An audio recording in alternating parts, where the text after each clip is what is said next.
Hi, and welcome back to this course, 6607, Single Case Research Designs for Educators. I'm Candace Southall, and today I'm going to present to you on the applied research in education. Now that you know a little bit about the research methodologies that we use in education, we're going to put our focus in on single case research and single case research designs. And this presentation is just going to give you a basic overview of that. So evidence-based practice is not a new concept for those in the field of applied behavior analysis, or ABA, or even special education. Since Bear, Wolf, and Risley's seminal 1968 article in JABA, quantitative research-based decisions have been guiding instruction for special educators. We have these 7 principles of applied behavior analysis that guide a lot of our decision makings and has put us in a place where single case research designs can allow for us to meet those requirements. Here we have the 7 principles of applied behavior analysis. Think about how these apply to special education and how single case research is necessary to fulfill them. First, we have applied. The practice must be a valid endeavor addressing relevant problems and issues. ABA is committed to effective improvements in the behaviors that enhance and improve people's lives. Can you give examples of what improves lives?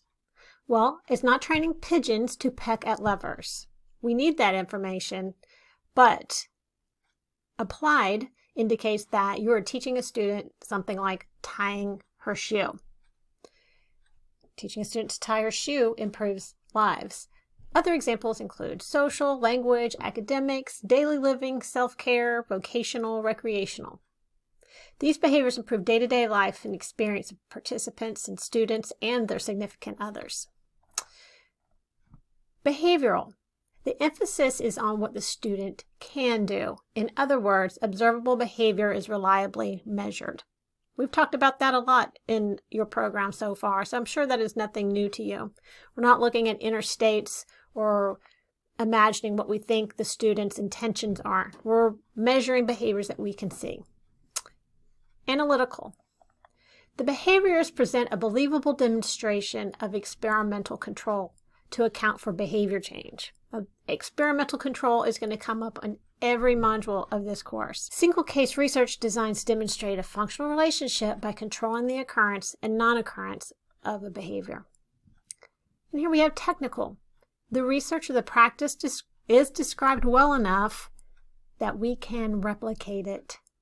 So we need to be professional in our writing and be very detailed. And in that detail, we need to be conceptually systematic. Behaviorists use specific intervention terminology, using the principles of applied behavior analysis. Instead of saying reward, we say reinforcement. This helps with the generalization to other skills with the understanding of the process, not just the behavior change. So behaviorists are using techniques of shaping behavior or operant conditioning. These are conceptually systematic descriptions of the intervention. Effective. Behavioral practices produce outcomes that are substantial, and they result in significant benefit. The changes extend into the participant's life, and this is going to be a factor when we talk about social validity. In generalization, the change in behavior lasts over time, across settings, and extends to new behaviors. 2 terms that you must understand are independent variable and dependent variable. Let's begin with independent variable. In an experiment, putting data on a line graph allows researchers and practitioners to visualize data change. Over time, the data are displayed along the x-axis.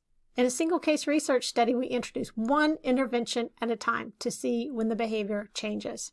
We note when the intervention began to see the line move at that point in time.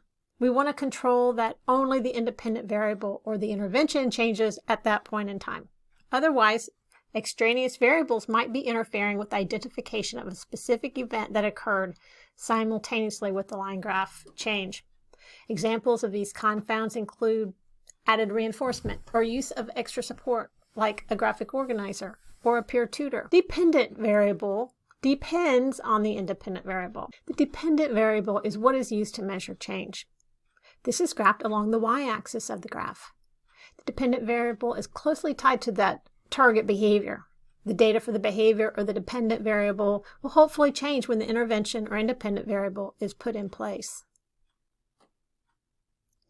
A confounding variable is an extraneous variable, a variable that is not the focus of the study, that is statistically related to or correlated with the independent variable. I often use a Sesame Street example you see here. If you plan to teach a young child the letters of the alphabet, and you put together some flashcards, begin teaching the different shapes to each letter, and your data indicate that the child learned very quickly. You assume that your flashcards did the trick, and you pat yourself on the back. The next week at parent conferences, however, the child's parents indicate that the child in the last couple of weeks had tuned into the Sesame Street special, teaching each letter in an engaging, animated fashion. You're left scratching your head. Was there a confounding variable? Probably. The Sesame Street special could have impacted the learning of letters over the flashcards. So to determine if the flashcards are effective, you need to repeat the study, controlling for all other variables except the flashcards, and look for the same patterns in your line graph. Also, I want to highlight the terms functional relation and functional relationship. Different experts in the field of single case research use either functional relation or functional relationship to describe the cause-effect relationship between the independent variable and the dependent variable. Our textbook uses functional relationship, but either terminology is acceptable. So let's move into the parts of the process. You've already covered the concept of baseline logic in previous presentations. And you now know that baseline logic requires that data be collected before intervention and during the intervention for the same participant. The baseline data gleans information about the stability of the data over other variables before the intervention is in place. It indicates the status quo, how the student performs with no intervention. Baseline data indicate if there may be other variables impacting behavior. Perhaps it's medication, a school schedule, motivation, or even cyclical variability of some pattern in a student's life, causing different performance. You need to know this prior to looking at the intervention data. So based on these things, you can either eliminate confounding variables or understand how the intervention data may be impacted. Then we're moving into the intervention phase. Once baseline data have been collected, analyzed, and determined to be stable, the intervention begins. Data are continuously collected and monitored. If no performance change is seen, then we must alter the independent variable. But consider reintroducing that baseline condition first, if possible. This will help you reduce a multiple treatment interference. Last, we have the follow-up phase, which allows you to check behavior maintenance and generalization of skills to other settings, people, or behaviors. Single case research design allows us to draw causal inferences between intervention and behavior change with confidence. The fundamentals to the design are that the data are collected over time, and the more stable the data, the more strength you have in your conclusions. The more replications of effect, the more strength you have to your conclusions. Your primary designs are the AB-AB design and the multiple baseline design. Let's take a look. In the AB-AB design, we see alternating conditions from baseline to intervention, a return back to baseline condition, and replication of the intervention effects. You see, with the replication of effects, we build our confidence in the validity of our results. Here we have the multiple baseline design. If behaviors are not reversible and unable to have the replication in our AB-AB design, the multiple baseline design can show replication of effect by staggering the introduction of the intervention over time across different settings, students, or similar behaviors. Whereas with the AB-AB design, everything is the same across conditions with the exception of the intervention. Remember though, in applied behavior analysis, we're focused on the applied nature of our intervention studies and the validity of our results, as well as the social validity of our goals, procedures, and outcomes More on that in the next modules. So each design includes phases or periods of time in which baseline or intervention are presented. Data across these conditions serve three purposes: to describe, predict, and test those predictions. This is the beauty of single case designs. Our students do not have the time to be caught up in control groups. Single case research allows us to continually monitor student progress and adapt as needed. Well, as long as we continue to consider the confounds imposed, we'll be discussing that throughout the course. We have discussed in this module various research options. Two options are identified as a path to providing evidence toward evidence-based practices. Experimental or quasi-experimental group design and single-case research are identified. Avoid using qualitative research for intervention decision-making. The What Works Clearinghouse and Council for Exceptional Children disseminate quality indicators for research, and meta-analyses provide the evidence across those quality studies to present the effectiveness of interventions.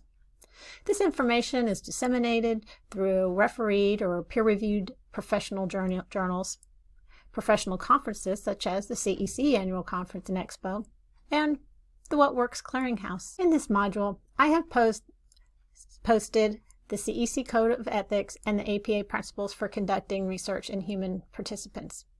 Take a look at these. Additionally, you're being asked to complete the CITI or City Program Student Class Project Basic Course. It has 3 modules. Follow the instructions listed in that assignment in Canvas. Here are some references for the information in this module.